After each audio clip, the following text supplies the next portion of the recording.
There are places for dead men in the earth and the sky. Don't you venture too far now, 'cause you can't come back from the place where the good guys always dress in black. When you go to the old saloon at the dead South End, gonna find you a man there wants to be your friend. If you dare to deny his wish, you'll be dead by dawn. So give him a drink and a smile and then move right on. Rednecks with white faces, don't go putting them down. Rednecks with white faces, they ain't no rodeo clowns.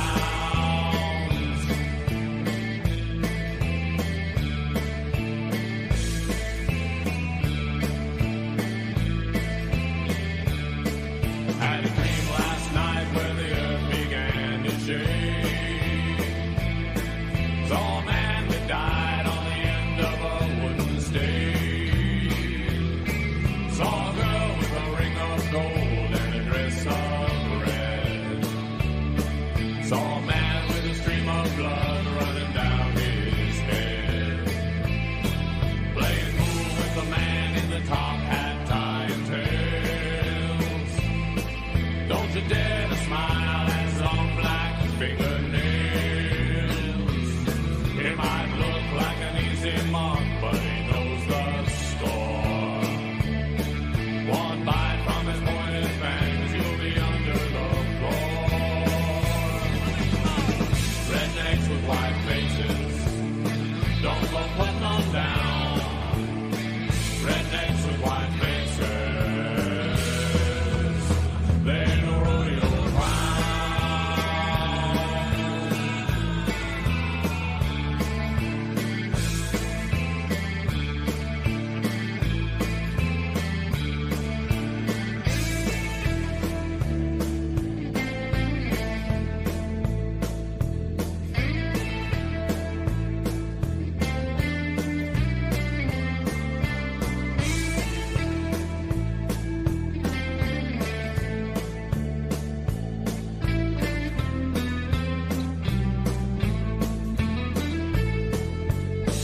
Rednecks with white faces, don't go putting them down. Rednecks with white faces, they ain't no rodeo clowns.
And boom, just like that, Boom. It's Thursday night, and we are the Video Bros, so that means it's party time. I'm Bobby Munson, the man beside me, the man with the angelic voice, Papa Smokes.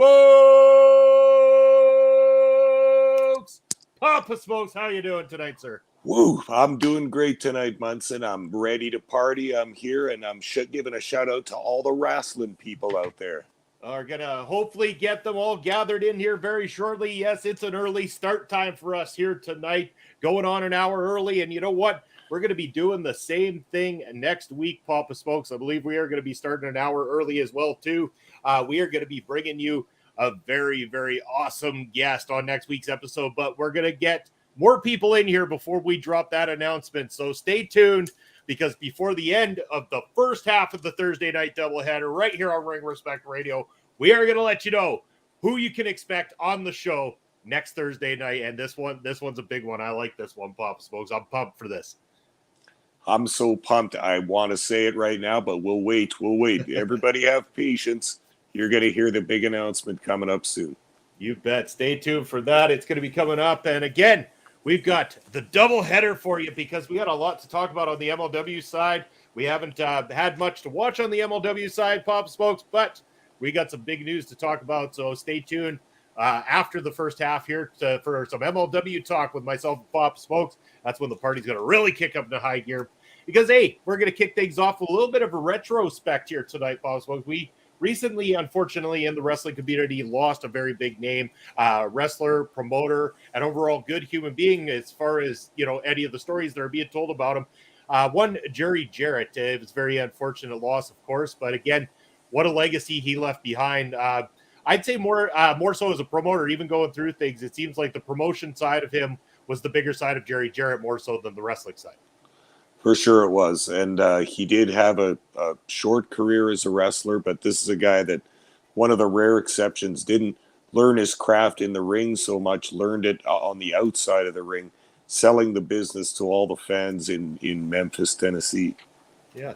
And you know what? I got to give props. Like, a lot of the stuff that I'm gonna even bring up tonight can actually be found in a interview, a full on, I believe this is a full 3-hour Jerry Jarrett sit down with Conrad Thompson. And it is a very good piece, because Conrad does a great job of just sitting back and letting Jerry tell the story. Leads him in with a little bit of a question, and then we get a long, great story from Jerry Jarrett. It was a wonderful piece, and just a big shout out. If you haven't seen that after you watch this episode of Ring Respect Radio, go and check that out for an even more in-depth look into the entire life of Jerry Jarrett. Have you seen it, Papa Smokes?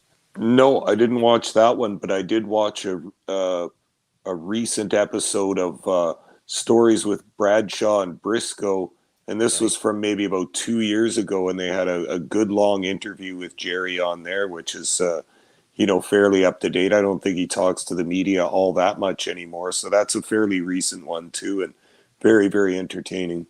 Yeah, great stories that he has to tell, and a lot of information that was able to pull from this. So again, he starts off by telling that at the age of 3 is when his parents had divorced. So he was raised by his mother. This was Christine Jarrett, who would eventually become a promoter herself. So really kind of led into the family trade right there. So yeah, 3 years old, and it was shortly after that, I believe he said that he was 6 or 7 when he started selling wrestling programs. But his mom actually took a job working within the wrestling as well too, selling programs, selling tickets, doing all that kind of stuff, and really doing the kind of grind that doesn't get appreciated much in pro wrestling. But she did that to be able to help add to making a living for her son and daughter. For sure, a single mom always needs a few extra bucks in the pocket, and that's exactly what she did. She had a regular daytime job, and then she took a job working at the box office. I can't remember if it was Nashville or Memphis, one of those two cities where they're from anyway. I think it might be Nashville at the beginning, working for Nick Goulas in the office there. And she proved to be such a useful hand around the booking office that Nick started trusting her with more and more responsibilities and duties, so that she was running the entire ticket office and setting up shows, spot shows on the road in the small towns in the surrounding area, which is quite a lot of responsibility, but she learned the job good. She was doing it good, and she, like you said, she got her young son to eventually help her setting up.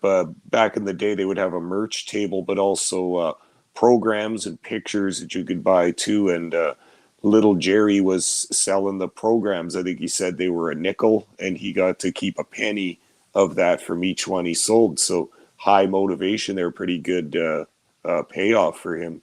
That really is very good commission. And, we're talking about the people who go out there and sell things at the wrestling shows, the underappreciated faces at the wrestling shows. One of those is right in the chat with us tonight, Auntie Wooji. Glad you're able to join us. Thank you for tuning in and supporting our show as always. Glad to see you out all the time. Thank you, thank you, thank you. And yes, we are talking about Jerry Jarrett at the moment. And yeah, that upbringing got him into the business early. I want to talk for a minute about who he says his favorite wrestler. I want to know how much you know about a particular individual. Tex O'Reilly is named as the favorite wrestler of Jerry Jarrett. How familiar are you with the work of Tex O'Reilly? Not very. I would guess that he was a local hometown favorite, either in Nashville. I think it was Nashville that Jerry grew up in. So I'm sure he was a local hero. I don't think Tex ever made it to the big leagues, so to speak. But if you're a young kid starting to go to the shows, that's the guy who made the impression with him. Probably a main event baby face in that town or on the spot shows surrounding. And that's who caught Jerry Jarrett's eye at the beginning anyway.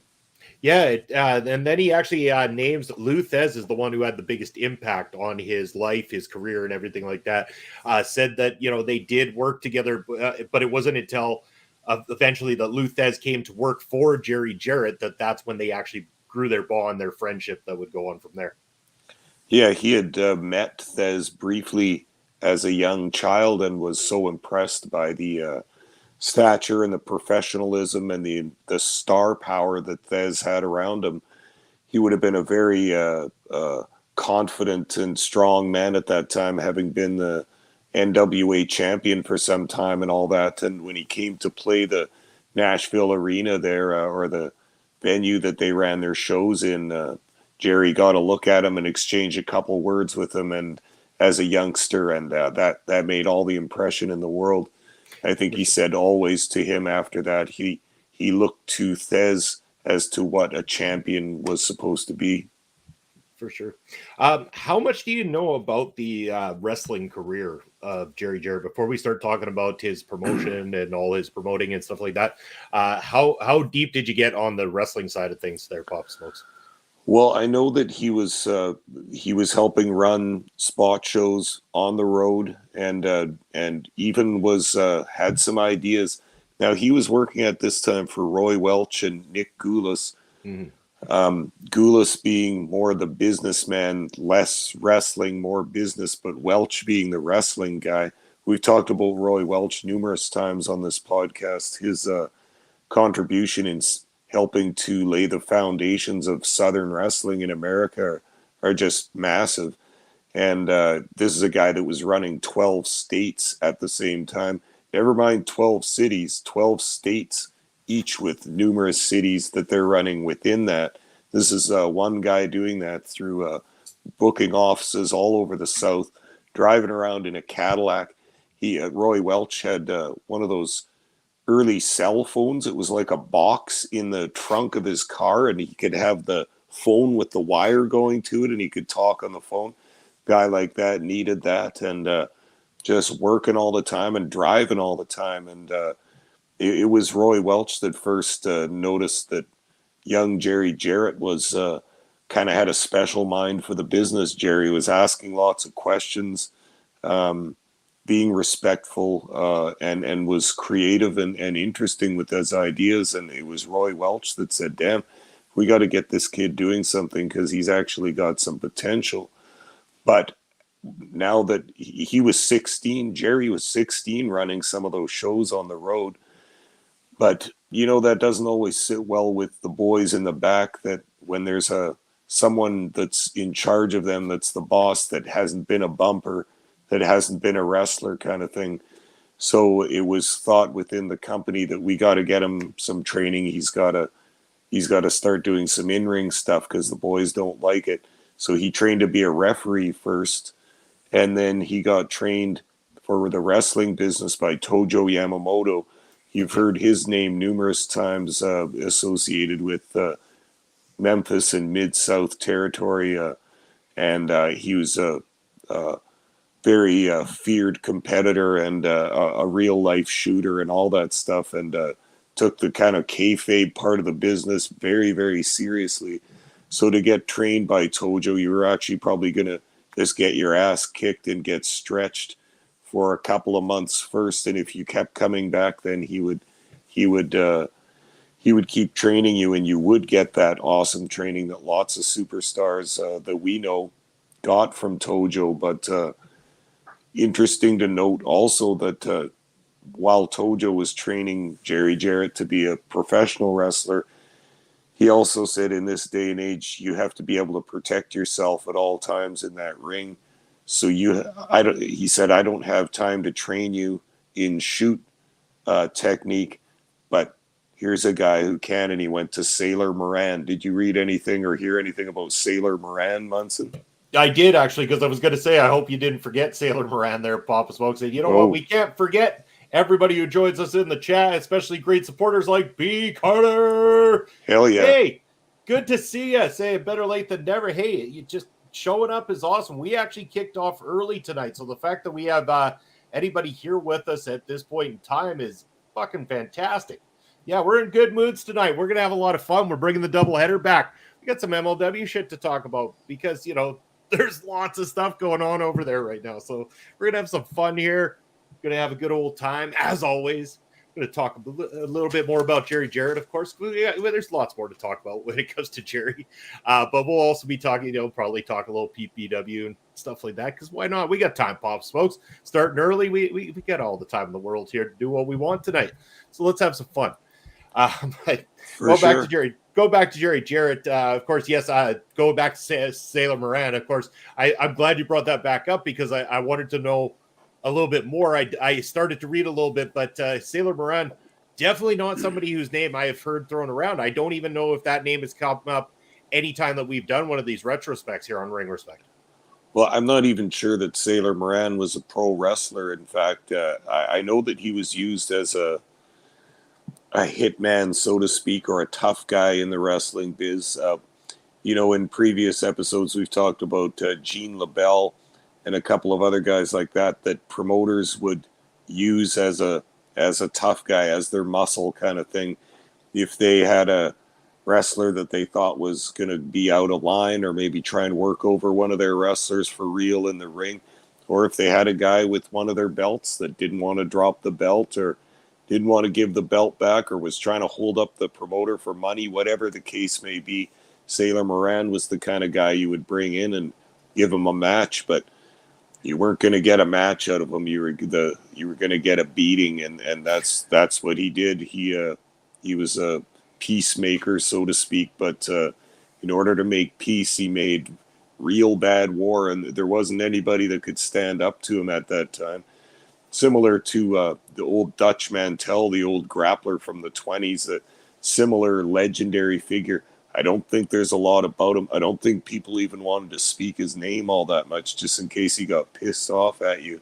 You'd never survive it. So that was interesting about Sailor Moran. And then anybody that watched Tales from the Territories heard the story that Jerry Jarrett tells too about there had been a couple of wrestlers pissed off by some business matters or whatever, and his enemies had sent Mario Galento after Jerry Jarrett to get him. Galento, another tough guy, notorious from the past, and that's when Jerry Jarrett's training from Sailor Moran kicked in, and he was able to survive that attack from Mario Galento.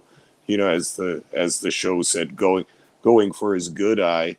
He had one good eye and one bad eye, and Jerry plucked out the good one. So that didn't quite go for Mario Galento, but the legend lives on anyway. Yeah, can you imagine if that you had some sort of hired muscle in today's day and age with pro wrestling, how viral and how canceled you'd be immediately for having a tough guy beat down somebody in the ring for doing some kind of shit shenanigans of this kind. Like, I mean, it just seems like, you know, we've become a really, really soft society over the years. Well, and hence why a lot of people think they can get away with a lot of stuff too. I mean, even things I don't even want to mention it. Even ridiculous gimmicks that got over, such as flips with various parts of your body, or other ridiculous gimmicks, or sticking your hands in your pockets and pretending to fake kick a guy in the ankles. That's the kind of shit that would get Sailor Moran on you for sure. We need a Sailor Moran to sort these people out now. Yeah, Filthy Tom. Filthy Tom. There we go. He can wipe half. Well, I mean, he can mop the floor with just about anybody in the industry, if you ask me. But that's, I mean, what can you say about a true pro fighter like that? I mean, have you ever gone and watched one of the dude's fights before? Like, man, he is tough as nails. I would not want to screw with that guy. Yeah, he won his debut fight in 42 seconds or something like that. He's a beast. Yeah, ridiculous. But another time, we'll talk about Filthy Tom. And hey, who knows? Maybe we'll get him on the show sometime. But no, that's not who we've got next week. It's a tease. But wait till the end of this episode, and we'll let you know who's joining us next week right here on Ring Respect Radio. But yeah, going back to Jerry Jarrett's career, let's start talking a little bit on the side of promotion now, seeing as we're getting to the halfway mark of the show. This was about 1977 when he founded the Memphis, Tennessee Central Continental Wrestling Association, the CWA in Memphis. You know, some of the big stars, like, you know, I mean, one of the biggest stars, I mean, the people, especially listening to our cast today, are going to know, I mean, Jerry the King Lawler, one of the ones that came out of that territory and everything like that. So Jerry Jarrett, I mean, I know you're going to fill us in with a lot more names than that, of course, too, Pops folks, but that was his space, and he did an excellent job with that territory. Wonderful job with, you know, making things matter down there as well, too. It really, really stood out. And it's weird to think that just maybe even 5 or 10 years before Jarrett got to Memphis, Tennessee, it was a dead town and a dead territory. I know that in East Tennessee, where Memphis is, the territory had died after the death of its most popular babyface, which was Whitey Caldwell.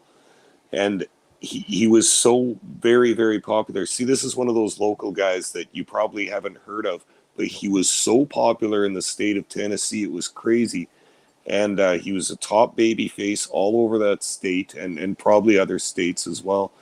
But he died one night driving from the matches in a rollover car accident, and Tennessee wrestling just died with Whitey Caldwell for 15 years or something. Promoters tried to run shows, nobody would go. They wanted Whitey and they couldn't have him. And it's a weird story, man. Like, just the disappearance of that one guy destroyed the entire territory and the entire town for years and years afterwards. So Memphis was very quiet, very dark for a long time, until the first star they got there after Caldwell was superstar Bill Dundee. And you know who he is for sure. He was also a booker and a promoter of some sorts in his time. And he had the magic that the fans got behind. And then they started bringing in Jackie Fargo and Roughhouse Fargo and some of those guys, and it started to see some life. Once Jerry Jarrett got control and took the book there, his creativity and his ideas started to really bring things around. But what he needed was his Hulk Hogan, so to speak, his Rock.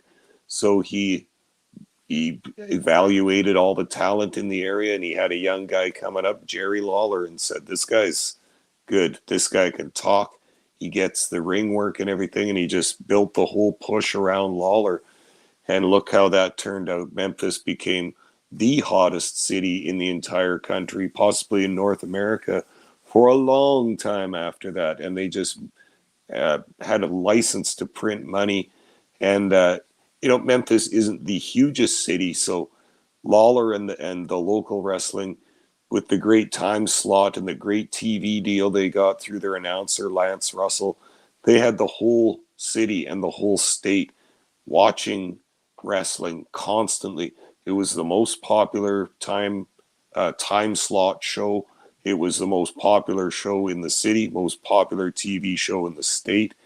And all those shows at the Memphis Coliseum were just sold out again and again and again and again, constantly. And that'll be Jerry Jarrett's legacy, was just the way he took a dark city like Memphis at that time and just lit it right up with huge business.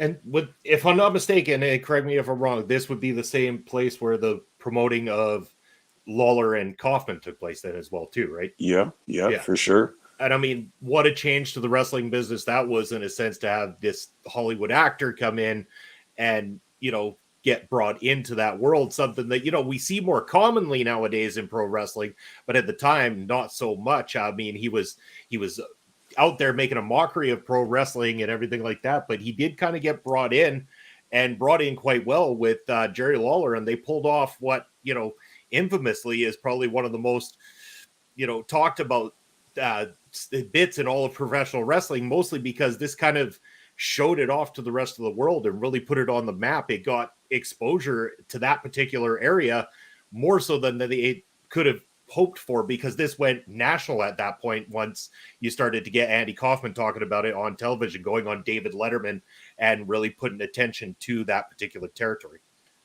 Oh yeah, can't underestimate the effect that angle had on everything. Apparently Kaufman was so interested in wrestling, he was reaching out to a number of promotions and stuff. He tried to get it going in New York with Vince McMahon Sr., I think, and no, he didn't want any part of it. And all the old school promoters didn't really want any part of it because they thought it would expose the business, which it kind of did. But that was the thing about Jarrett, was that he recognized the importance of cross promotion kind of thing, where he could get the name of wrestling and the name of their promotion and all that out into the popular mindset.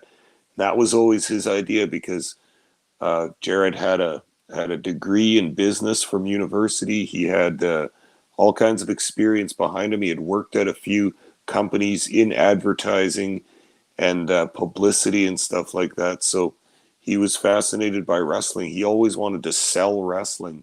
And I mean, that was just the most beautiful opportunity that dropped right in his lap.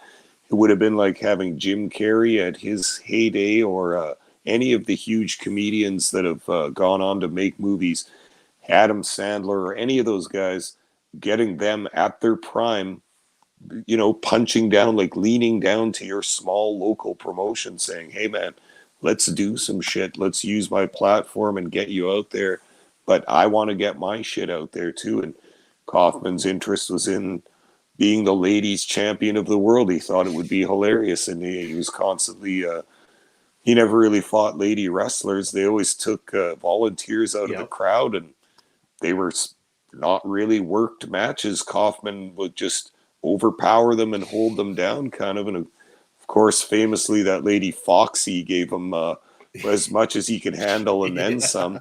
And the crowd liked Foxy and wanted to bring her back. And she had another try at Kaufman, almost got him down too. But the whole angle, then they had said, that's gone over so good. We got to do something with Lawler now and get him involved. And we all saw what happened there. As a kid, I was watching AWA wrestling, something so far away and nothing to do with that, with Memphis wrestling. They showed a montage of that on the show I was watching, because it was such huge wrestling news, even though it was from another league.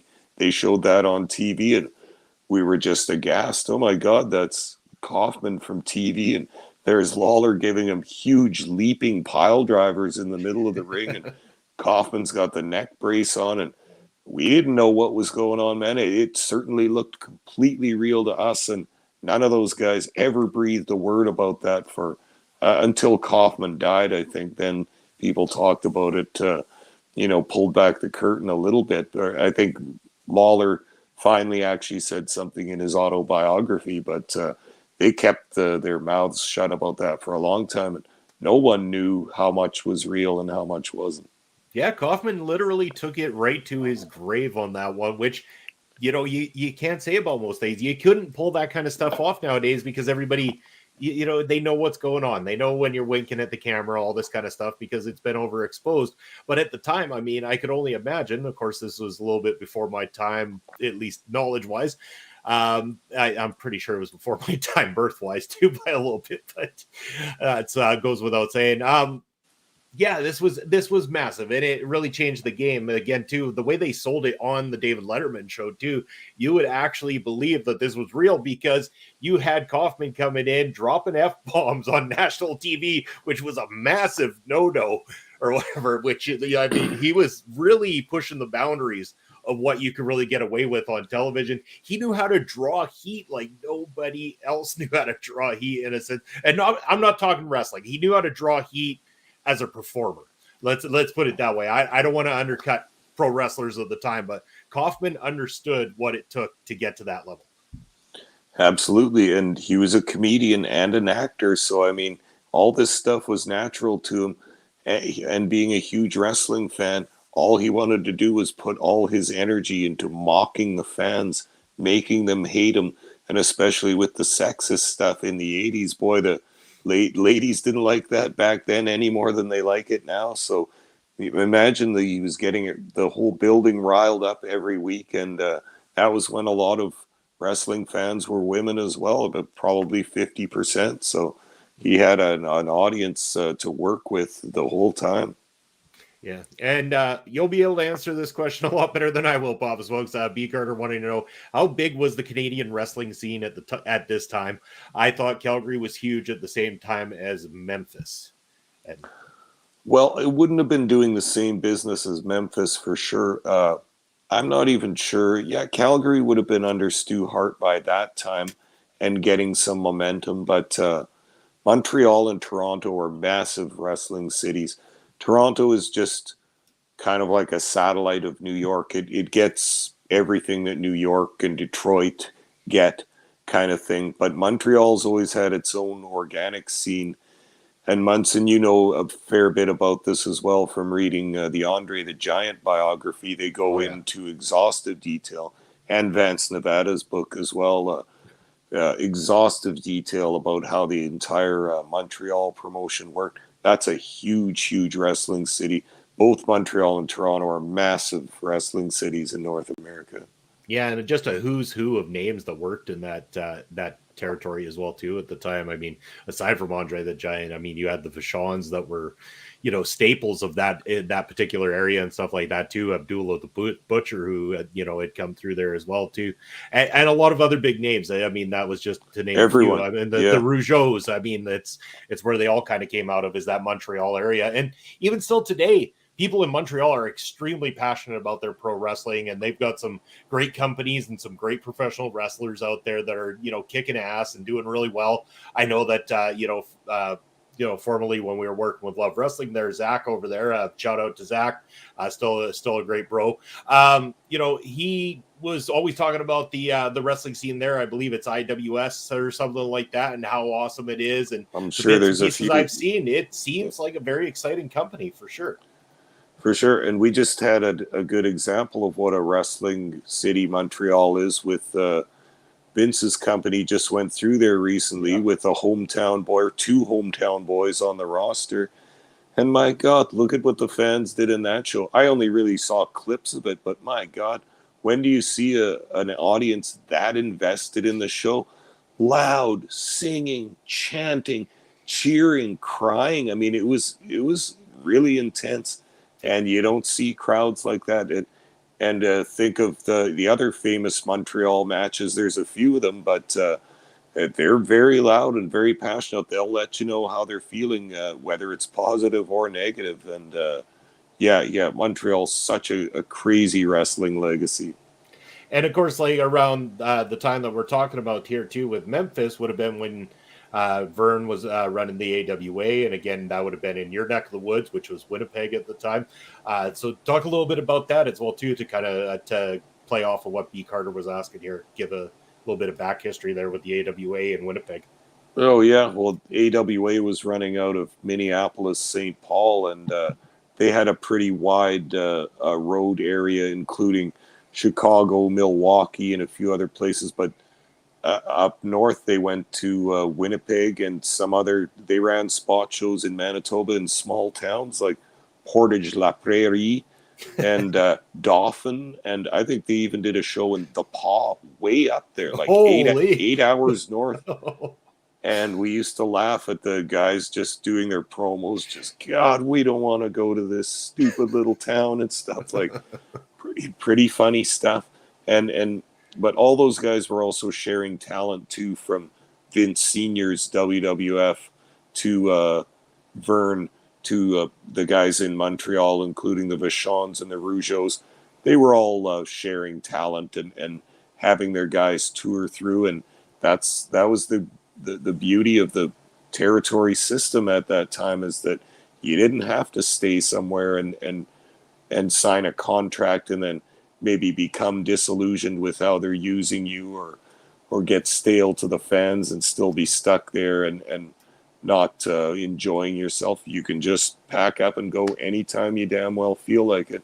Work with all new people, new booking, new management, new wrestlers, everything else, and keep making money. Just do the tour all the way through. Nobody ever gets tired of you. Yeah, for sure.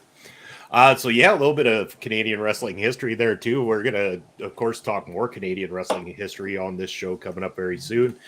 So yeah, so kind of like Hamilton did. Always with those punches. I love it. It's not unfair. Yeah. No, yeah. I mean, truer statement could be said right now. But yes, going back to Jerry Jarrett here as we kind of get to towards the end of his time. Or, well, I mean, not to the end, but with 1989, that was when he merged with WCCW, which was World Class Championship Wrestling. That would be in the Dallas area. That was when he merged that time. He bought it. Yeah, he bought it. Yeah. And it was, I can't remember what he said too, like maybe 50,000 or something like that. And you just, back then he goes, it was just a handshake and handing over cash kind of thing. There wasn't a lot of mumbo jumbo with paperwork when it came to buying companies at that time. Yeah. And he tells that story on the podcast I listened to. The business had dried up in Dallas. It had been as hot as it could have been with Fritz Von Erich and the Von Erich boys. And based on the popularity and overness of the three boys, they could have just sold anything. I mean, those fans were insane for the Von Erichs. The whole state was, but especially that city, Dallas. So when the boys, time goes on, man, and they weren't so dedicated to wrestling after a while. We know there were some, personal problems with the guys, including some drugs and some other things. And the territory started to dry up, and it's hard to keep it going well for a extended period of time. And the fans grow up a bit and stop watching, and maybe the younger generation didn't get into it just for a little bit. Who knows what all the reasons are, but Jerry was able to kind of waltz in and buy it for a song. And I think Fritz just wanted to be done with it and just took whatever price was offered. And there, Jerry had a new territory, and he breathed some life into that too. But I think it was going to take more than he had. But everybody respected Jerry for his creativity. He always was so smart with ideas. And, a lot of those people that talk about him mention him with his yellow lined legal pad and his pen.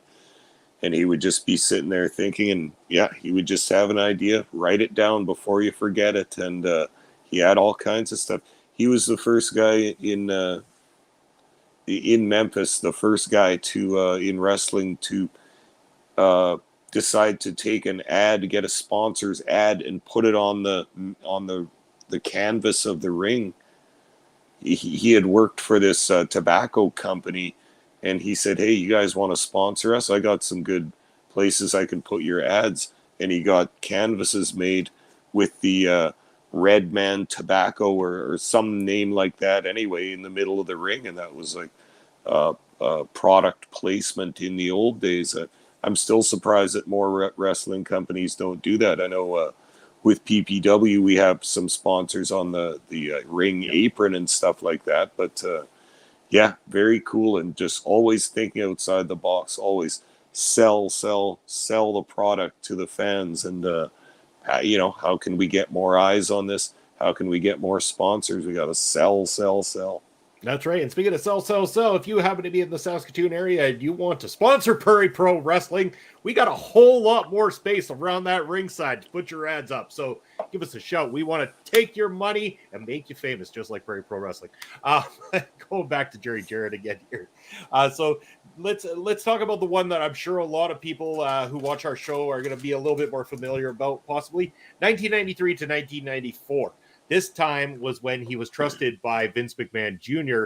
to come on over to the WWF to kind of take control of things over there while Vince was going through the steroid trial. He had been accused of providing steroids to his wrestlers and encouraging them to use them in order to get the larger physiques and stuff like that too. So at that time, Jerry was trusted with the entire WWF at that time and what was going on over there.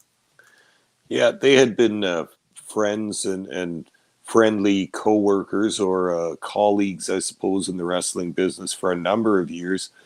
Especially Jarrett knew Vince Sr., and I'm sure Vince Sr. would have enlightened Vince Jr. to some of the, better or worse businessmen to deal with in the business. And Jerry Jarrett was one of the most respected guys, especially for his booking and creativity. So, yeah, when he came up to work there, it was just like Jerry did with many companies.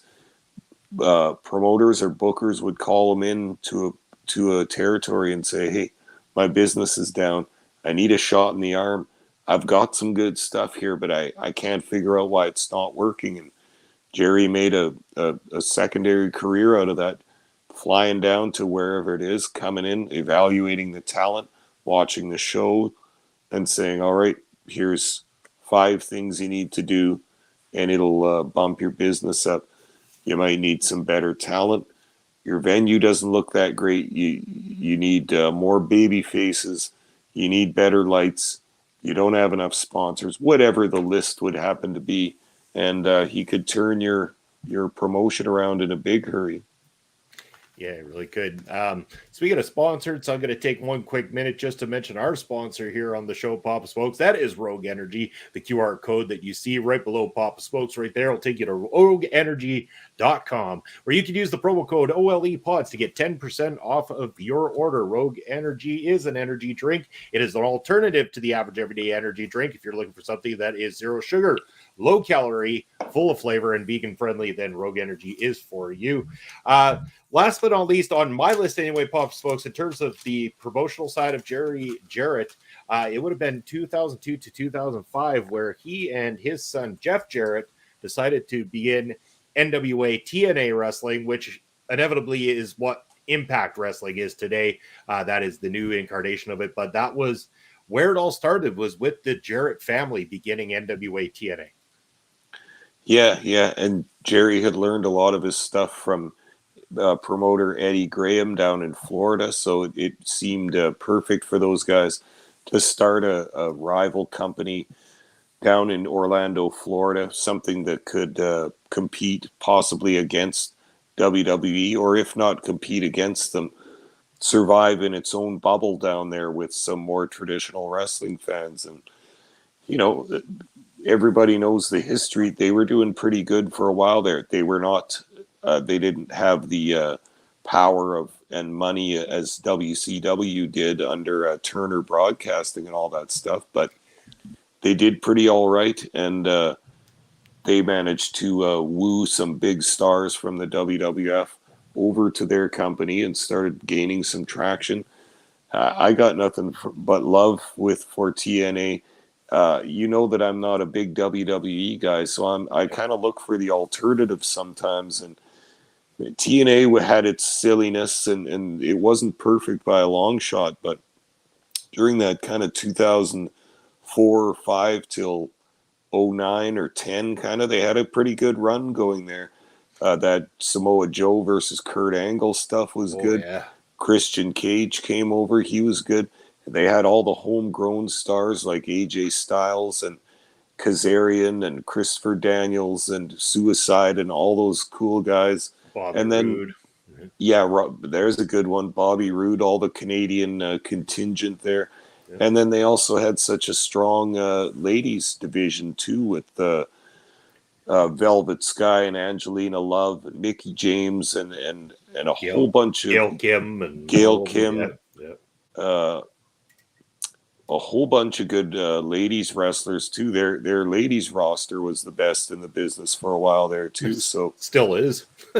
yeah, probably actually, and that's part of their legacy. But what a thing they did, starting up a rival company, and everybody laughed. You'll never stand in the face of WWE, but look what they did. It kept going for a long time until they didn't want it anymore, and somebody in Canada bought it, and still it's around. Impact, still with Scott D'Amore running the place. Yeah, and still probably doing pretty decent for themselves as well too. They got some great names over there. They put on some great shows. Again, I do try to watch every once in a while, especially some of their pay-per-views. They do a great job. So that's all I had personally on the side of Jerry Jarrett, Pops, folks, unless there's anything that you want to add to this before we head on over to the next half of the show. Not really, but I think a lot of the fans will remember that part of his legacy is that he was actually going to be in charge of the WWE if Vince went to jail for steroids, which might have been 15 years or some long time like that, right? His sentence, if he was found guilty, might have been 20 years. He might have been in the can for 15 years or so.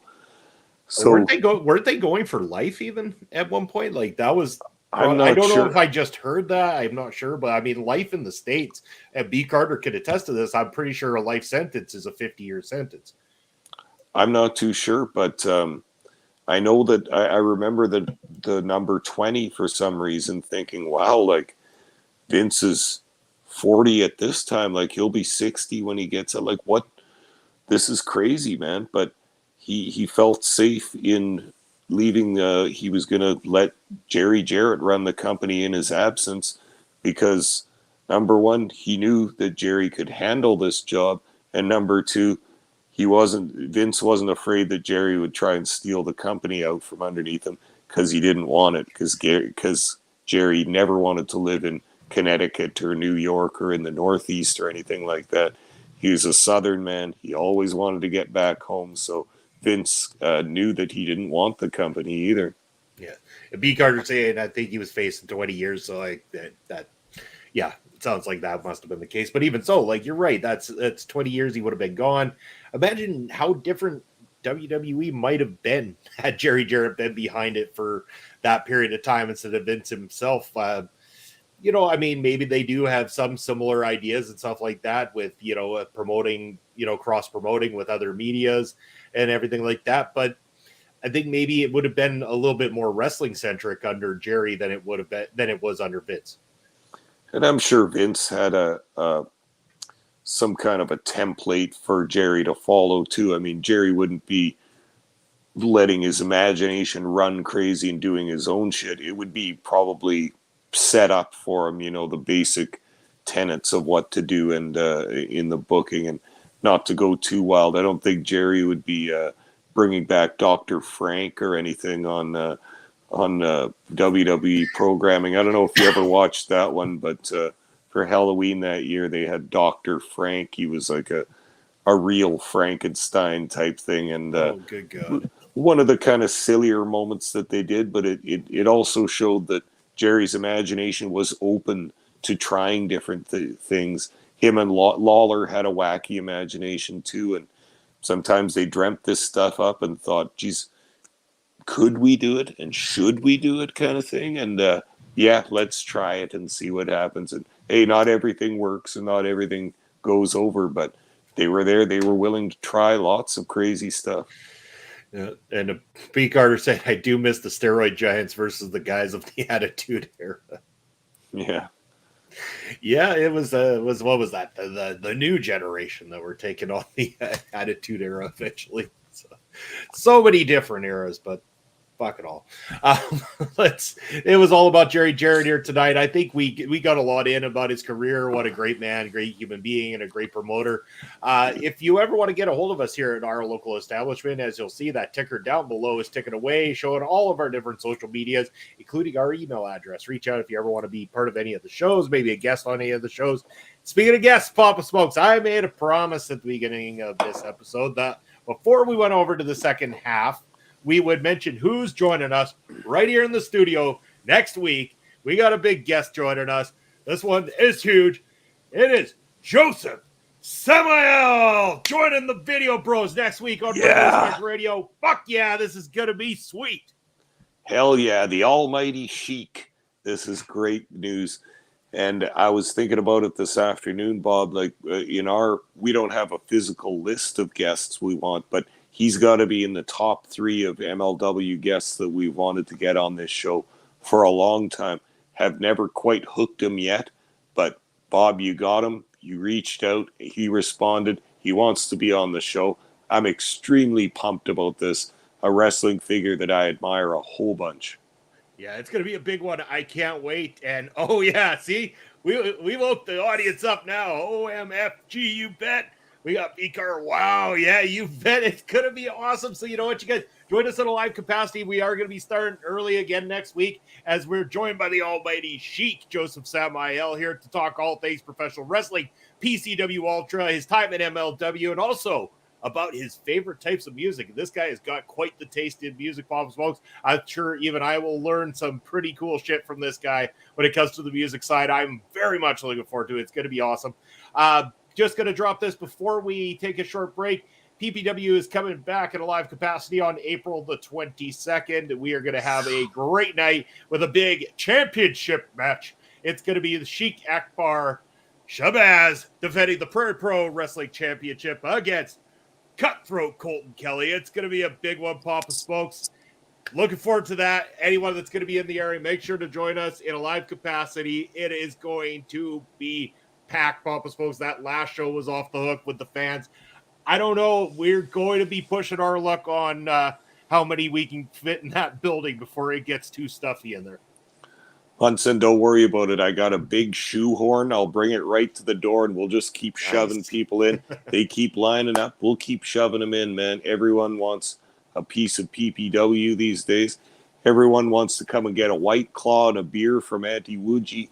Everybody loves our awesome venue just off Broadway, right next to the Hose and Hydrant. It is a place that on the weekend is always bumping. All the streets around it have people and life and laughter and sounds and drinking and smoking and all the fun things of life. Come down to PPW Wrestling. It will be over by 10:30, 11 at night. You can then go to your nightclub or your pub or whatever you want to do afterwards. You will be feeling good with a bunch of energy after that. Try it. It's awesome. Yeah, and one more shout out before we take that short break again. I want to give a shout out to a local guy here in the area. Do they have Saskatchewan Saskatoon berry pie, my friend? Saskatoon berry, because we don't share with the rest of the province. Well, we do, but they have to call it by its real name. Saskatoon berry pie. Do we have that at the PPW shows? I don't know if there is any Saskatoon berry anything there. Not there, but you can sure get it at lots of places in town. You sure can, yeah. B. Carter. Yeah, there we go, right there. So let's talk to the boss on that one. Let's make something happen. Man, he's going to be pulling out what's left of his hair the more requests we keep making here. You know, we serve pie there. There's going to be a lot of wrestlers with pie all over them eventually, so maybe not, but... I can only imagine what Sheiky would look like at the end of the night. He'd be a giant purple mess, that's for sure.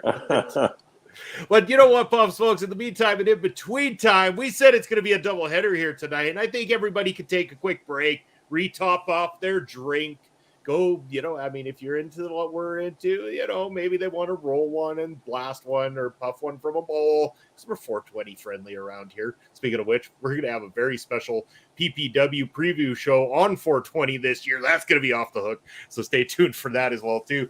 But yes, in the meantime and in between time, how about we give the good people here, let's say about, I think 3-minute break, Papa Smokes, that'll do it. Enough for a bathroom break or retop off of your drink to get your butts back in your seat and join us for the return of Fusion. We'll see you in 3 minutes. Talk to you soon.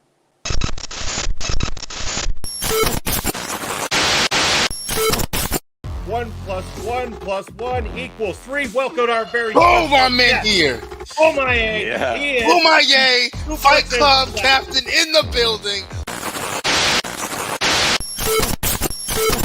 Oh, no problem, man. Thanks for having me on. This is the second member of the Bomaye Fight Club joining us in back-to-back weeks. Right down below, there he is, the muscle of the group, Mr. Thomas, manager of 5150, and we are so honored that you've decided to join us here.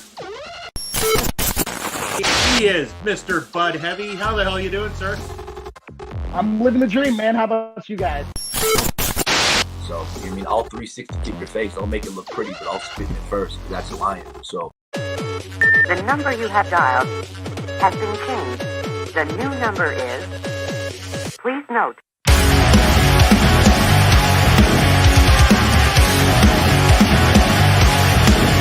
Please note.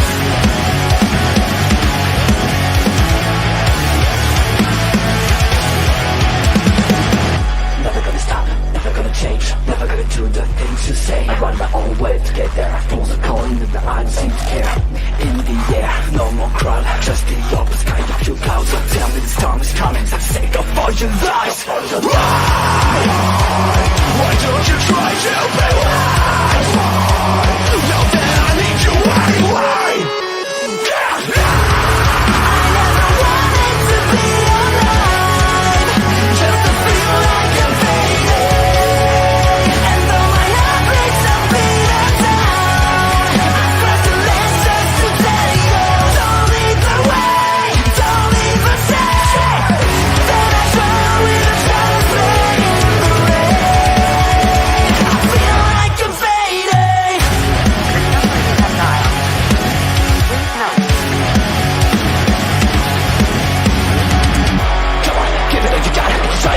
But you make it no worse. Every time you hear these words, I'll be down the road, cause I know the odds are better on my side. Why don't you try to be wise?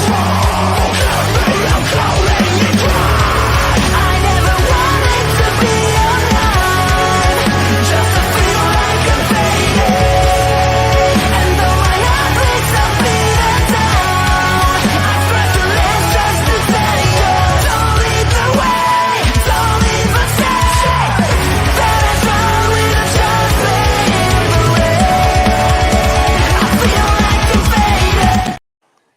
Boom, just like that, we're back, and it's the second half of our Thursday night doubleheader. If you're watching on YouTube, you might be watching this on its own. Thanks for tuning in. Give us a like, follow, subscribe, wherever it is that you're following along, right here on our local establishment, on the Video Bros Network, or wherever else you can find us these days. Papa Smokes is right beside me, but he's going to get the intro anyway. Here's the man with the angelic voice. He is Papa Smokes!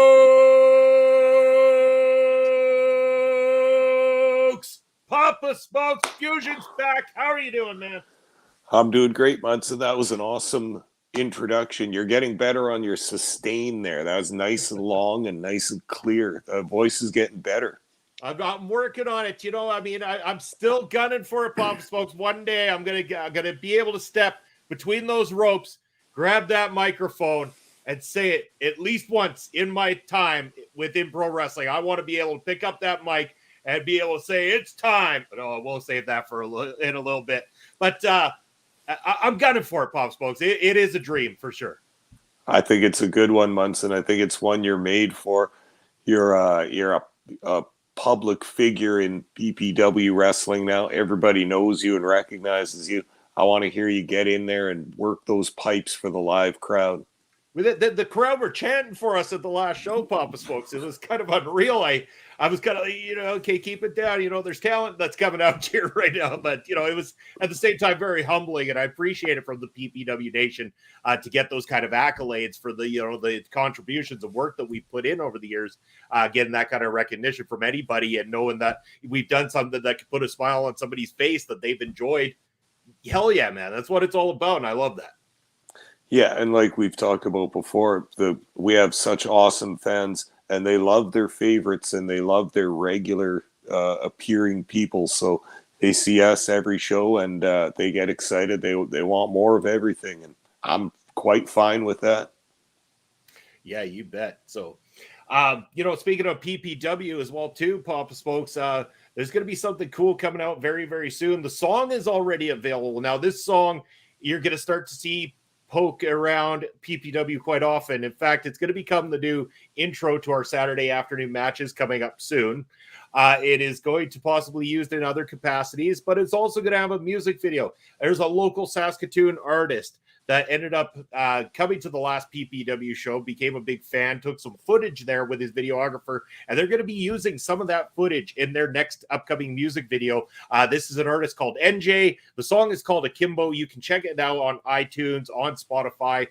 Great song at the same time, but it's going to be cool to be able to cross-promote with this guy, be able to use his song for our matches. I'm going to put together a new opening intro set for those matches. I'm probably going to be working on that this weekend, Pop Smokes. I'm really stoked about it. I think the song's pretty cool. I think it's awesome that this guy wanted to use the PPW wrestling that he came to and enjoyed so much, and that he's going to help push the name of Prairie Pro at the same time. Well, very cool, in fact. And it works out that we got a cool local rapper that came to the shows.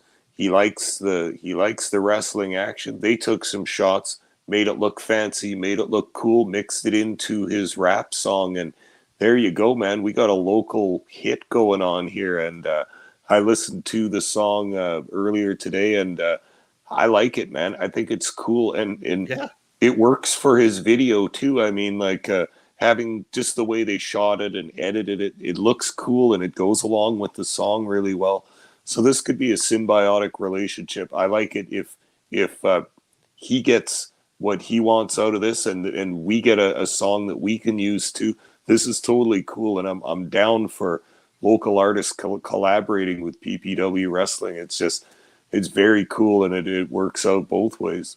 Yeah, and you know what? I did reach out to him, and I mentioned that there's only 2 people I know that could smoke that much weed and watch that much wrestling in that amount of time, and that's right here, the Video Bros, because in this video, it is this dude dropping rhymes, smoking blunts, and watching PPW. I'm like, man, this guy's, he's video bro all over him. That's it, as far as I'm concerned. That's what it takes to be a video bro right there. No, it's a match made in heaven. We got to keep the momentum going for sure.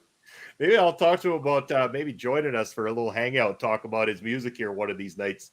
I think that'd be a lot of fun too. What do you guys think in the chat? Should we invite our new good friend NJ onto one of these shows here on a Thursday night? Come have a party with the video. You there yet? Hey, maybe we should get him on the 420 episode. Oh man, that's too perfect. It's tempting. I think I'm going to talk to him, Bob Smokes. I think that would be a match made in heaven for us. But we came here for a reason. We brought Fusion back because we've been missing it. I miss doing Fusion. Fusion's been like our marquee show. Surprisingly, we always wanted Ring Respect to be that huge marquee show. We got Ryan Carter, have a smoke show. That's generally the plan. The 420 episode. I mean, if you're against that kind of stuff, then it's probably not going to be the episode for you. But we're very big advocates for the green here, especially that it's nice and legal in Canada. And yeah, there might be a pup or two on camera that night. So we'll see what happens. Yeah, Evans Munson. We'll push the boundaries a little bit. Not that I've never been seen doing that on EA streams before in the past. Oh, yeah. Fuck it. We'll see what goes down anyway. Oh, look at this. Oh, well, this is going to get a whole lot more fun on 420 then. Oh, we're going to be celebrating birthday style that night. It's oh, awesome. Shit. Hell yeah. Oh, Jesus. I don't know. I mean, I would get a cake for the occasion, but I don't know where it's going to go because I'm not big on the cake. I got to admit it right now. Not the biggest sweet tooth in the world, I got to say. Well, Munson, you know better than to do that. You know what happens on a wrestling show when a cake gets introduced. You know what's going to happen. How about this? Maybe I'll try to find some birthday cake weed for that night. I'll try to find some pre-rolled birthday cake joints, or I'll buy a few grams of birthday cake weed. I'll roll them up myself because I roll a damn good joint. Got to say, so do you, Pop Smokes. We're fucking pro at it. I've had enough practice. That's right. You put in the time and you get good at what you do. So, speaking of good at what we do, let's do our jobs here. Talking about MLW here tonight because a lot of big news has been dropping with MLW as of late. We know that Fusion was taken away. I believe Dombrowski was kind of mentioning there would be an announcement coming up soon. We still haven't seen anything on that front, but it seemed like maybe Fusion isn't done for sure, Papa Smokes, but Underground might be, because as of today, or a couple of days ago, it was announced that MLW Underground originally signed for 10 episodes with the Reels channel. There was big news that Court Bauer was looking to try to get that as a replayable stream on Amazon Prime through Prime in the US. Big things were looking up for him. Ratings were excellent. Everything was going great until Reels decided, hey, business time, you gotta make money. And along comes the cock, the peacock itself, comes along and buys up Reels. And because of the relationship with the WWE, they said, no, we're not having MLW on the channel. So you can no longer air their episodes after the 10 episodes are done. So essentially, once these 10 episodes are all said and done for Underground, unless some other channel decides to pick them up, we could be kissing them goodbye on the Underground side of things as we get Brian Carter, fuck WWE. They were behind it. It's you start to wonder, because again, this isn't the first time that MLW's had to push forward a lawsuit against them. They did this previously with the stuff with Vice TV, and this time this was a bigger network and everything involved too. So you start to really question, and Court Bauer is pretty adamant that WWE's been doing this for at least 4 decades or longer, squeezing the competition like this. Oh, dude, it's not an argument. They have been. Everybody knows this, and it's not for me to comment on the legality of whether they are actually running a business monopoly or not. I'm sure that Jerry McDivitt and all the various lawyers, legal team of WWE are making sure that the loopholes are there and everything, but my God, they've been running a massive business monopoly since Vince Jr. took over from his dad. Vince did exactly what his dad told him not to do and advised them not to do, is go national, go against all the other promoters and try and take everything, which is what he ended up doing through national cable deals. And there was a time where it could have been done, where they could have all continued to work together, and McMahon still would have had the biggest company by a long shot out in New York. But he went for the predatory business practices and everything. Did everything he could to undermine all the other territories so that he could have everything. It's classic psychopathic, sociopathic business behavior. You don't care about any humans. You don't care about any hurt that you do or any harm. It's all about increasing your bottom line of money. And I'm sure that is probably the successful way to be a working businessman, is you can't care about people. You can't care about human stories or anything like that. You have to just crush and destroy everything else until you reach your goals of complete dominance. And by God, Vince McMahon Jr. has done exactly that. But think of all the fingers he stepped on in the meantime, and all the companies he's crushed, and all the careers he's ended, and the lives he's ruined. There's going to be a kickback from that, and we don't know in what form this will occur. But Court Bauer being the one guy to stand up and say, "Hey, I'm filing class action lawsuits against him because I'm going to argue this whole monopoly thing, and I think I might have some traction with it." Now, I don't think he's doing so great in that lawsuit, but it has been launched again in relation to just what's recently happened with the whole Reels situation. And again, they're being blocked from the inside from getting on any channel that has any kind of distribution because, again, just like in the 80s, WWE ain't having any other company running while they're running. Yeah, and again, Brian Carter coming in. Reels is on a lot of other cable and streaming platforms, so I hope Peacock doesn't have that much clout over them. But from my understanding is they've already made the announcement that after the 10 episode, that's it. Like MLW on Reels is completely 100% done. The TV deal ends. They're not renewing it. And so either Court somehow magically gets picked up by another network that really wants to have a professional wrestling company on it, or what's he back to? Pro Wrestling TV, YouTube? Like, I mean, we've seen this same battle going on with Billy Corgan and the NWA over the last little while. They were, solely on YouTube with the pay-per-views on Fight, and then they went over to a full-on subscription model on Fight Network or whatever, and then they pull it back, and now they're back on YouTube. It seems to be an ever-constant battle with networks not wanting to pick up these wrestling shows, possibly fear of not being able to do the business they want to do with other big companies that, of course, the McMahons have their hands in the pots of and everything like that.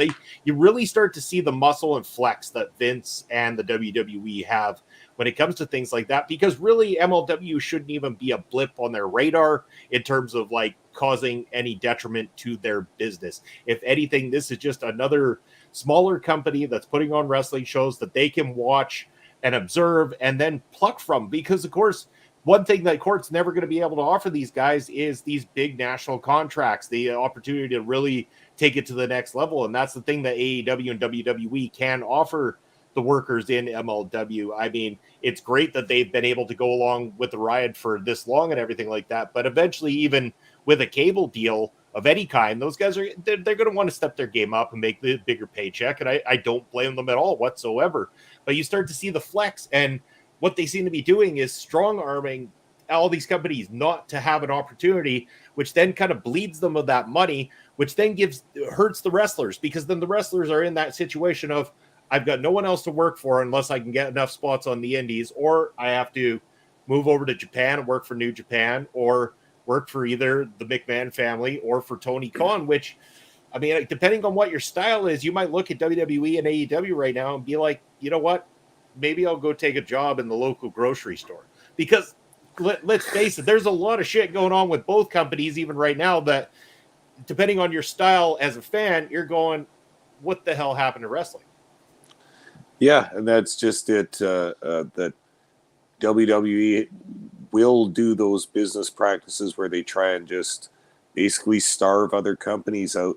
And yeah, it's weird that MLW is not even a blip on the radar, as you said, of a company that's, what's Vince trying to sell it for, $9 billion? Like, I'm sure $9 billion. It's not valued at $9 billion, but that's what he's trying to get for it.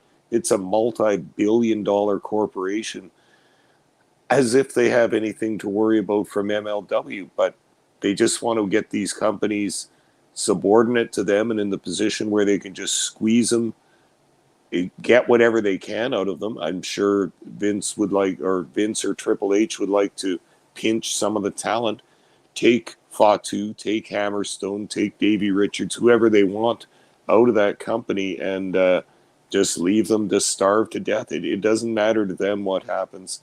They don't care what the fans want, or they don't care if the fans have any choice. And also think of it this way too, is that in the past year, and WWE has announced that in NXT, they're not going to be focusing on taking indie trained wrestlers. They're going to focus on hiring people with the look that they like and some athletic background, and just molding them into their own WWE drone wrestler sort of thing. And we see that now. There's already stars that have started in the WWE that have no previous pro wrestling experience on the indies or anything like that. I'm trying to think of some of the names. Nikita Lyons, and there's a Saul Ruka or something like that. These are all people that they just hired as decent athletes from before, and they like their look. They have platforms on social media and stuff like that. They can already launch them off, and they don't need indie wrestlers with silly gimmicks or bad habits or anything like that. They just want to hire people and mold them into their own version of what a sports entertainer is. And I mean, I get the business model, but it doesn't speak well for the future product. It's going to be like, instead of having a backyard barbecue hamburger, it's just you have McDonald's cheeseburger every single day, and that's it. That's all you ever get. Yeah, not exactly the most appetizing. Brian Carter, if Hammerstone can't make WWE, then they're discriminating in that way. I think they have no problem with the idea of signing Hammer. I mean, I'm pretty sure that, from my understanding, they have made attempts to talk to Hammer and also to Jacob Fatu, for that matter, but it seems like neither one of them right now wants to make that move. They don't want to turn on Court Bauer, who they feel has given them a good home and a good place, and he's promised them the world as well too. I just listened to Court Bauer on Talk is Jericho talking a bit about his class action, his lawsuit against the WWE, but also mentioning about how he told Fatu, told Hammer, like, if you renew up with me, I promise you everything. Like, you will be my guys moving forward. Any bit of extra money I can bring in, I'm going to pay you guys more. I will do what I can to pad you guys for being able to make my show that much better. And rightfully so, because I mean, these are two top draws for them. They're two big stars that easily could, walk at any point in time and go over and be, I mean, depending on how they used, I think both of them very capable of being stars in one of the bigger companies. Yeah, that's always the risk, though, too, right? Is that they've got a good deal creatively in MLW where they each have the character or the wrestling persona that they like, that they're able to use, and they're getting over that way. Now, if you get signed in WWE, you have no idea what they're going to do with you. You might be an evil clown. You might be a male model with a couple of other male models. You might be a serial killer with a mustache. You might be, who goddamn knows, man. Like, you might get the stupidest fucking thing, and you probably will, actually.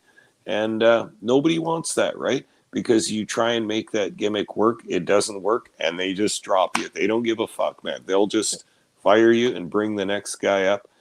And that's it. So, I mean, we talked to a couple of wrestlers like that, including Lance Anoa'i, that had the experience there and enjoyed it and stuff, but they just, you can't plan your future around a company like that doesn't care about you as a person. They just want to squeeze you for whatever they can get from you, and then bang, you're replaced with the next shiny new wrestler that's going to be popular. And what kind of a future is it? You might make a few good bucks in the meantime, but might your career be finished after they're done with you? Maybe. Yeah, you never know what's up there. I mean, you could be sitting on the sidelines for 2-3 years. I mean, you could go sign for Tony and be his favorite plaything for about a month before he drops you for the next one that he signs. I mean, again, I don't want to talk harm to WWE and AEW. There are good things that both companies do. There's a lot of shitty things that both companies do.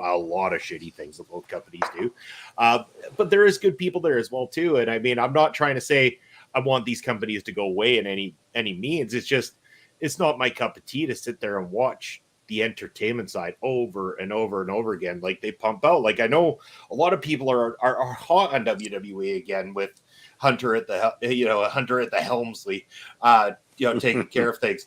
I'll agree. Is he better than Vince at booking in a modern age? 100%. Are the premium live events typically a lot more interesting than they used to be? Certainly. Is he perfect? Fuck no. Not at all. And he's making some pretty glaringly big mistakes and allowing some people to have a little too much freedom over there to just play around and be a bunch of goofy pieces of garbage. And I'm looking the way of, a guy like Bray Wyatt, which a lot of people blame the booking of him on Vince McMahon. And he comes back under Triple H. He's the same shit, if not worse, at this point in time. It's become more goofy, more stupid, more irritable, to the point where it's like he's wrestled one fucking match since coming back in the summertime. One. And it was a stupid lights out, neon flashing, bullshit, puke, garbage rave match that nobody gives a fuck about, and just done. Like, it's just that's the kind of nonsense that people are helping to promote. Yes, they get certain things right. The bloodline, yeah, that's a cool storyline, but look who's booking it. Paul Heyman. That's who's booking the best storyline that they got going over there right now. Yeah, and Paul Heyman, you know, look at his past as a booker. He did well, but he wasn't into long, involved stories and stuff like that. Paul Heyman in the ECW years was a booker of, you know, just show by show basis, the blood, the violence, the sex, everything else. But yeah, and you talk about Bray Wyatt too. I mean, like, I don't know what to say about that. Like, this is a star that, I should just say a wrestler that obviously has an interesting imagination. As far as I've ever read, he's come up with a lot of these ideas himself. He wants to push it. What is this? Yeah. Who wouldn't? That's awesome. Yeah, those two Totally guys tear with each you on other that. apart.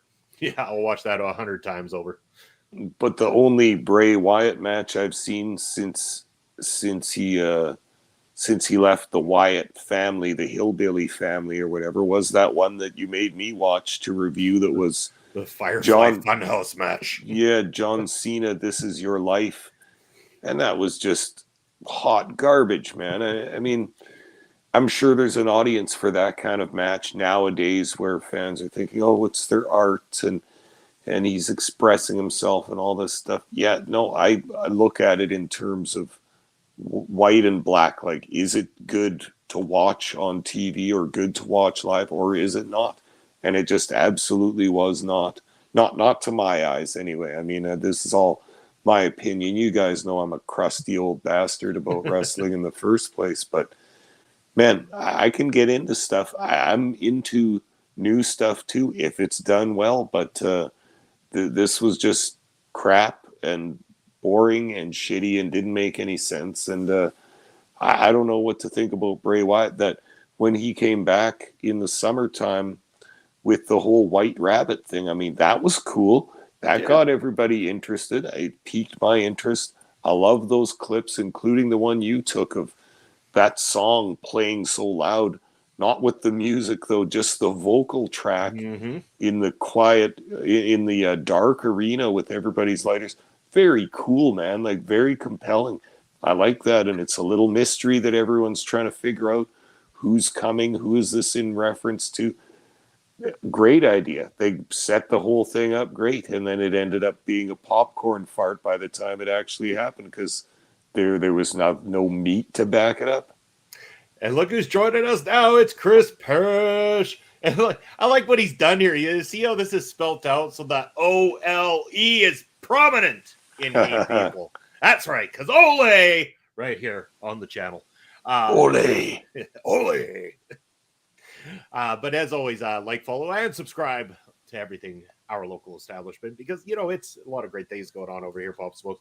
But yeah, going back to this topic, I mean, we went a little off on Bray Wyatt there and everything, and I don't want to talk about him for too long because it just boils my blood. But it does boil my blood about how WWE seriously is doing this to MLW at this point. And I know that there's a lot of naysayers out there, that there's a lot of people that seem to think Court Bauer's a crybaby and that it's because his product's not good. No, man. Like, the guy is putting in the work. He is doing everything it takes. And when he has situations like this, he had a good thing going with Reels.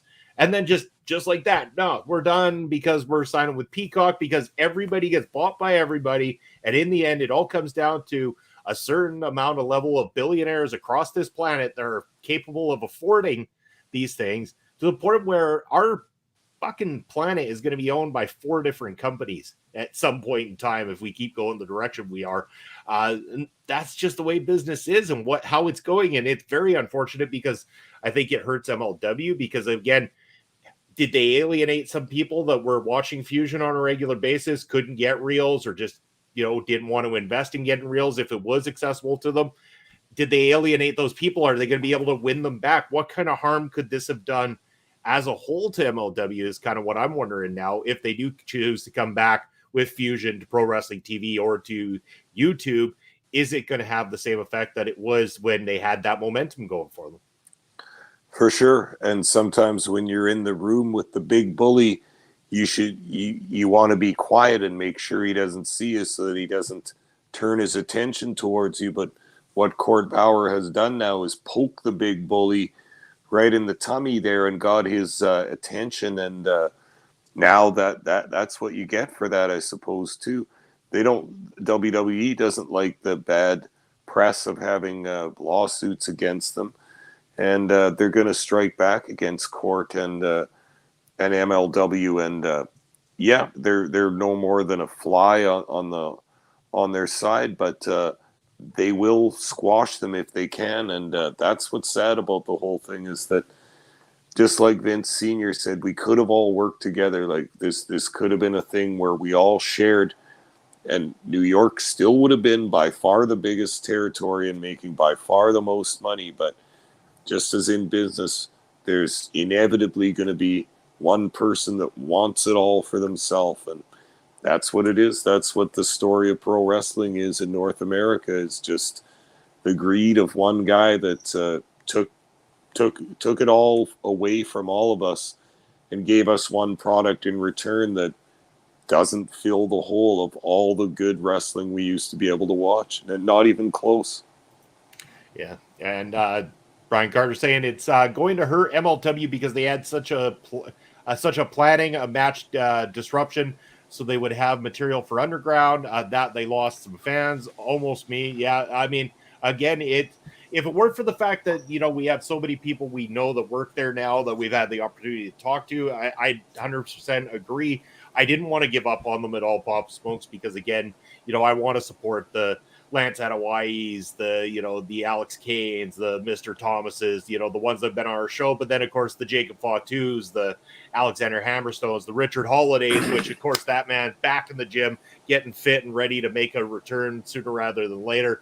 Fantastic. And again, like some local Canadian boys and Harry Smith and the Billington Bulldogs over there who, I mean, sounds like that rivalry with the Beaumont Fight Club's really been heating up, and just a lot of shit going on that we never got to see as a result of Fusion turning into Underground so quickly there. One of the things I did want to address is the news that the unveiling of the calling cards attackers happened. We're talking about the same group, person, or whomever it was that took out the entire, and let's say the entire roster of people, including the Mr. Thomases, the Kelvin Tankmans, the Mads Krugers of the world. Killer Cross, yeah. Like, who could possibly be ballsy enough and strong enough to take out the whole team? And it was finally revealed, three dudes that took it out. One, Raven, which, I mean, no disrespect to Raven. I have no harm about what Raven's put out in the wrestling world and stuff like that. Kudos to him, but come on, Raven's done his time. I don't think Raven is stepping it up big time to the Mods Krugers and Killer Crosses of the world anytime soon. Akira, I'm not familiar with Akira, but I don't, unless Akira knows some sort of death punch that I'm not familiar with that can put a person down pretty quick. I don't know. And then Ricky Shane Page, is that the name? Yeah, really? Yeah. Well, hold on here. We got when they said it was Ricky Shane Page, I thought it was Michael Allen Richard Clark. That was it. That would have been better. Exactly. I think I believe Clark's capable of taking out some of those boys better. I know, and again, no disrespect to Ricky Shane Page. This did not feel like I think they set themselves up for failure. I mean, the single off attack's fine. 3 guys beating a dude from behind backstage, sure, granted. But when they had the whole roster laid out in that hallway as if those guys were just all hanging out in the hallway coincidentally, heels and baby faces alike, and somehow these 3 boys just come in and start laying every single one out like it was some sort of zombie apocalypse and they're fighting for their lives, wipe out the whole roster and drop some calling cards in the process. Like, come on. That's a bit much. Oh man, yeah, and that's just it. They oversold it in the opening moments of this angle, and yeah, like you say, they had found Bud Heavy, beaten up in the corridor. They had found one other wrestler here and there, and okay, that's believable.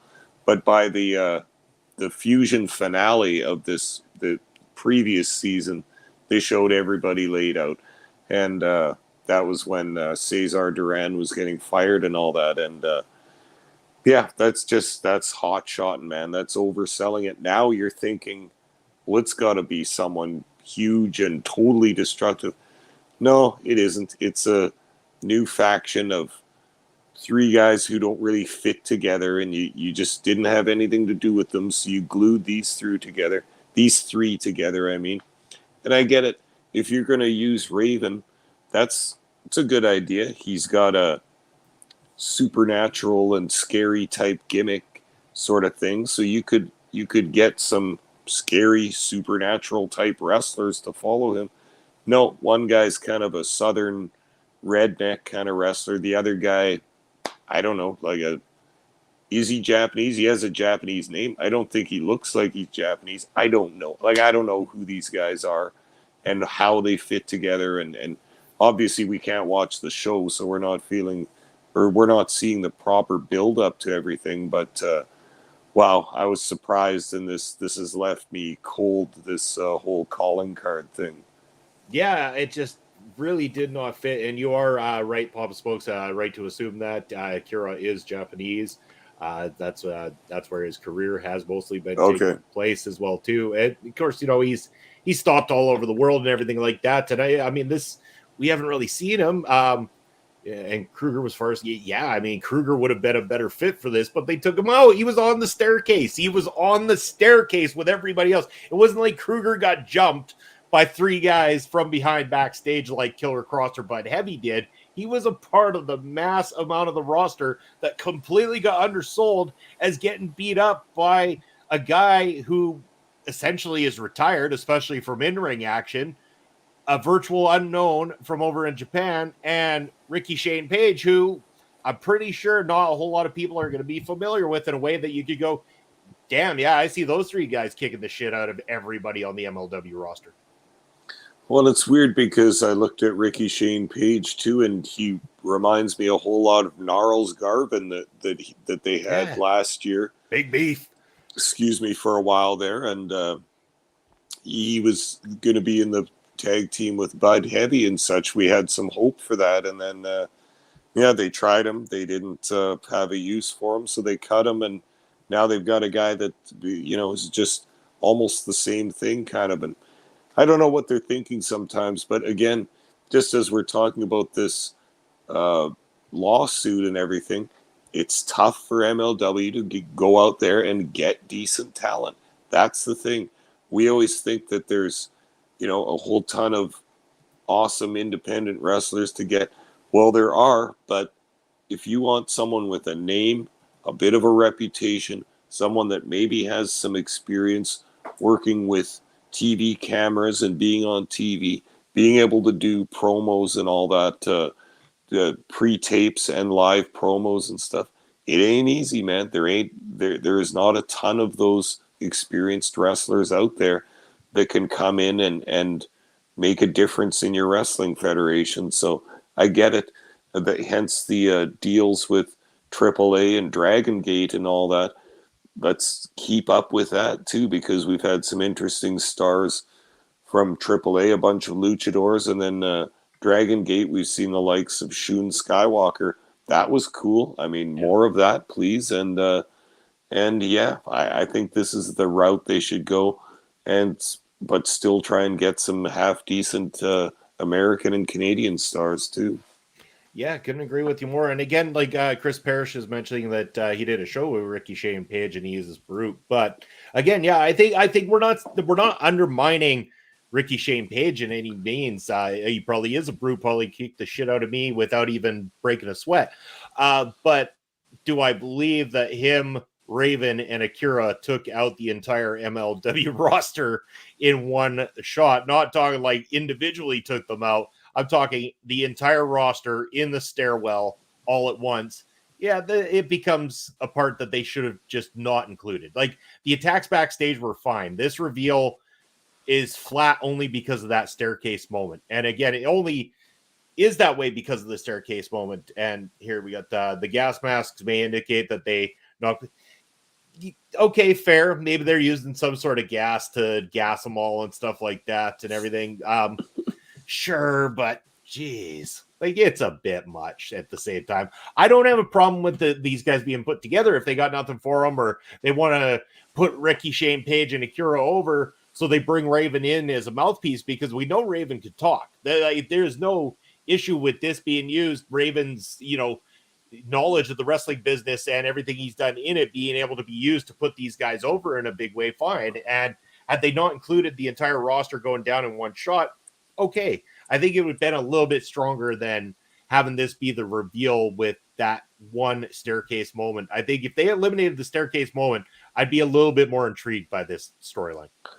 Yeah, sure. And I get what they were trying to do too, is that was in that season finale from last year. So they were trying to get the fans on a bit of a cliffhanger and excited for next season to think, oh, there's going to be a new wrestler or a new faction in a top spot on the card, maybe kind of in the same way that Contra Unit was the overlying faction that kind of ran MLW in its own way for those couple of years there as a tremendously successful faction. But even without the staircase moment and the build-up beatings and everything, this announcement is just kind of like, if guys that are constantly studying wrestling and trying to keep up on all the new stuff, if we haven't heard of those guys, then it's kind of, you've dug deep down into the barrel to bring these dudes, and it doesn't make a huge announcement for all the rest of the fans because none of us have really heard of these guys.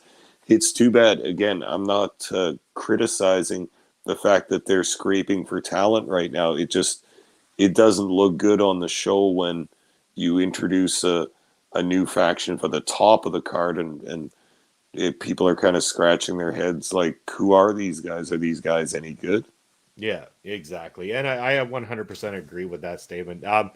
But, we'll see how things unfold again, see what they have planned for the rest of Underground, see what's planned for the rest of MLW. Again, hopefully we'll be hearing some announcements coming up soon. They're going to have to pivot and either try to find another network to hop onto, or else they're going to have to start putting Underground and or Fusion back on the air through YouTube or something like that.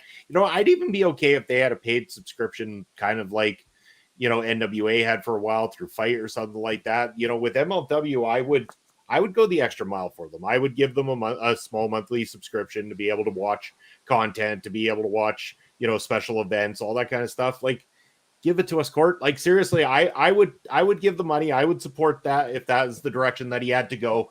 If you can't get the TV deal, take my money, man. Yeah, that's the name of the game too. And just that's the whole balancing act, is trying to get your product in an area where the fans that want to pay you money can, but we're just in a little bit of an awkward spot right now up here in Canada with the whole Reels thing. And God, I just want it to be over. I want to get back to watching MLW regularly. I miss the guys. I like seeing the clips online, but it's not the same thing as watching the whole show. Seeing Harry Smith knock out Alex Kane with that forearm, and he's got the eyes rolled up, and Mr. Thomas is holding him. Some rather funny moments and interesting stuff that's happened, but it's kind of hard just watching it through GIFs on Twitter. And it seems like Alex Kane's been absolutely stealing the show week by week over there on Reels right now. As we're joined by a show stealer herself, it's Mel Ball Collins. Say it, gentlemen. How you doing, Mel? Good to see you. Where's PPW streaming? Take my money. You get PPW for free. I mean, yeah, it's a little behind. Don't get me wrong, but I don't know. It's cool you brought this up because we'll talk about this for a minute. Actually, it has been discussed. It's not an easy thing to do, especially when running in a live capacity and with the modest amount of people that we have currently working to run PPW. We got people running multiple positions per night. Like, I'm talking backbreaking labor, doing everything they can, from the wrestlers to the people selling booze and taking tickets and working the door and putting things up, tearing things down, cleaning up the arena. I mean, it's a massive team effort. A lot of hours go into it, and to do a live stream, the thing is, to do that, we'd either have to invest in new cameras that could be and a switchboard so that we could switch between them, or basically it would have to be on something like Twitch, like we are here, where you would get really essentially just a hard cam shot of the show, which, I mean, it could work in some capacity like that. And maybe that's coming down the line. I don't know. We haven't had the full conversation about it just yet, but it has crossed our mind. So, we are listening. We are thinking about it. But for now, we're just going to keep up with putting those shows together, editing them up, giving them to you on a Saturday afternoon. But go stationary camera and commentate. Yeah, but again, it comes down to the amount of people, my man.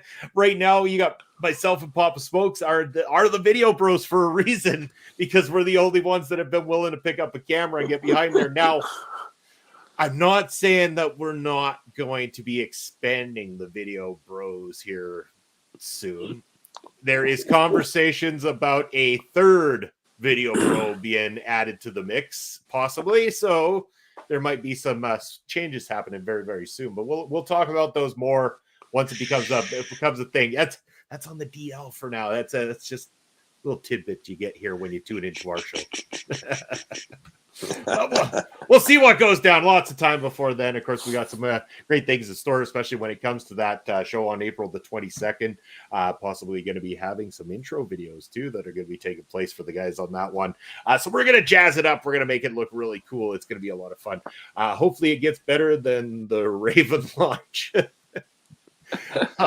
It'll be better.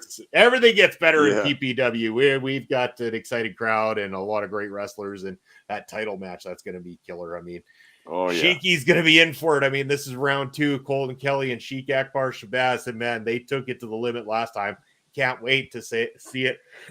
And I don't know if you knew about this, Papa Smokes, but this gentleman right here, Chris Parrish, saying April 22nd, you say, I think that there may be plans for a little bit of fun and partying up in old Saskatoon. I believe that Chris Parrish might be coming to hang out with the Video Bros and have a Video Bros party on April the 22nd. What do you say, folks?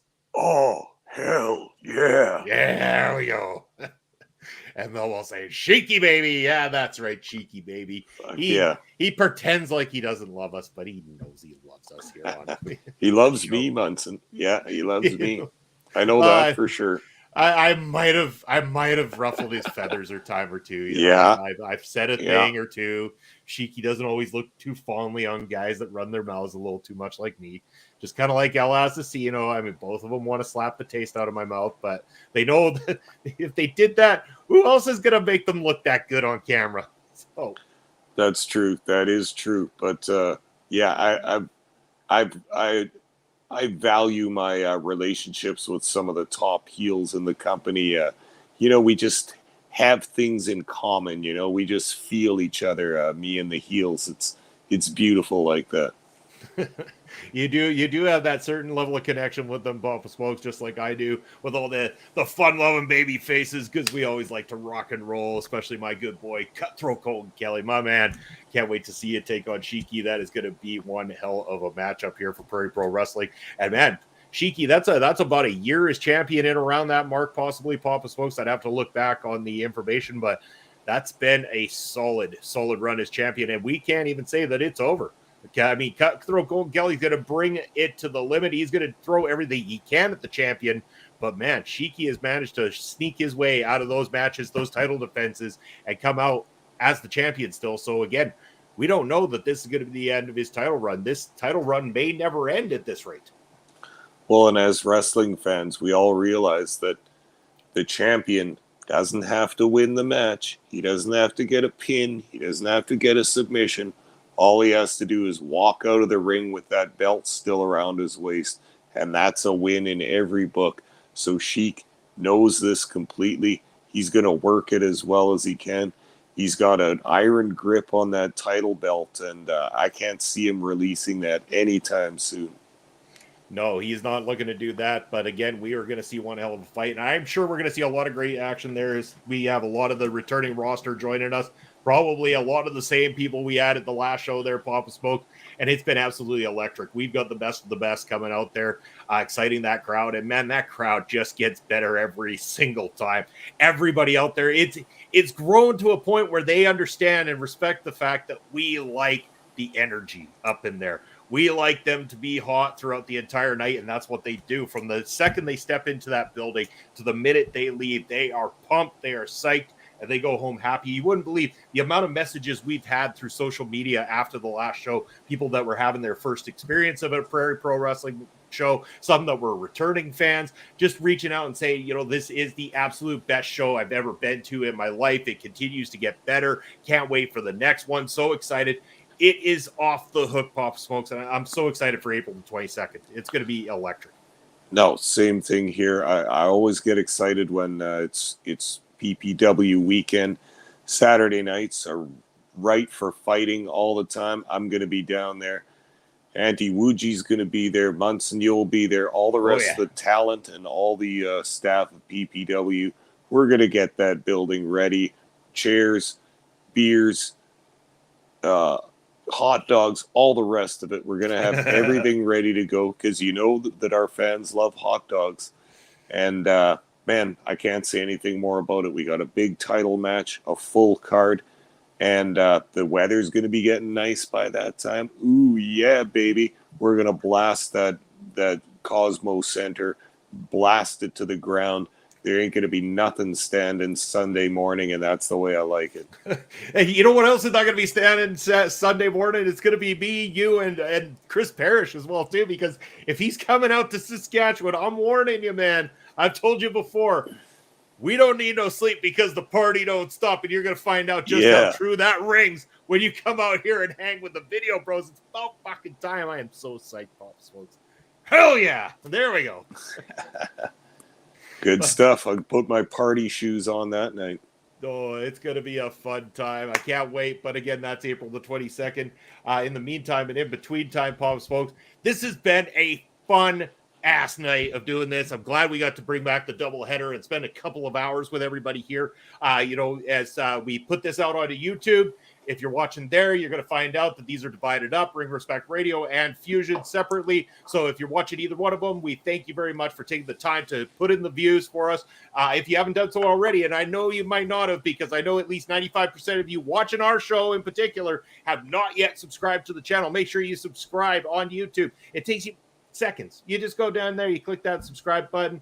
It helps us out tremendously and helps out the other creators here on our local establishment. Helps get these videos recommended as well, too. So tell your friend, your friend's friend, your boss, your dog, your ex-wife, whoever it is, tell them about our local establishment. Tell them about the Video Bros and just how much fun we have. And then, of course, we got lots of other cool shit going on the channel as well, too.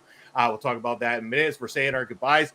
We are going to raid out here tonight, Papa Smokes. We're going to head on over. I think looking at the list here tonight, we're going to give this one to our good buddy Heel Kevin, like we like to do on a Thursday night. He's a good guy. He gets the energy levels going that we are so accustomed to here on the show. But yes, Papa Smokes, I want to know, just as we ask every week, where the good people tuning in can find Papa Smokes. All right, baby. When I'm online, I go right to Elon Musk's Wonderland of Free Speech. Only $8 a month for that blue check mark, which I ain't paying, by the way. But it's known as Twitter, and I am at Smokes_Papa. I'm also on Twitch at Papa_Smokes_. You bet. And if you check out that ticket below, you'll find all the places where you can reach out to myself. You can also check out some of my other shows here on the channel as well, too. Every Sunday, joining Chris Parrish for Bustin' Out. It is the Brunch Busters bringing you all the week in professional wrestling, and you never know who just might show up. We have guests there all the time as well, too. Just this last week, we had Jared Fritz, but I think this time we're going to go with episode 28. 28 episodes later, as we're titling it. It is going to be a fun time, myself and Chris Parrish this Sunday, so tune in for that. Of course, I've got my other show that just came out recently, Killer Cuts, that's been kicking ass and doing really well. Chapter 1 now available on all the channels, so check that out. Give some love and support over there as well, too. As Antiwuji says, great show, guys. Thank you, Antiwuji. We're going to now raid Heel Kevin. If you're joining us on YouTube, remain with us until the very end here. But yes, we have had a hell of a blast of a time with you guys. Can't wait to see you next week because, again, next week, we're joined in a live capacity, starting early again. Joseph Samael is in the studio with the Video Bros, and it's going to be great. Thank you for tuning in, and we'll see you guys next Thursday night. Stay cool.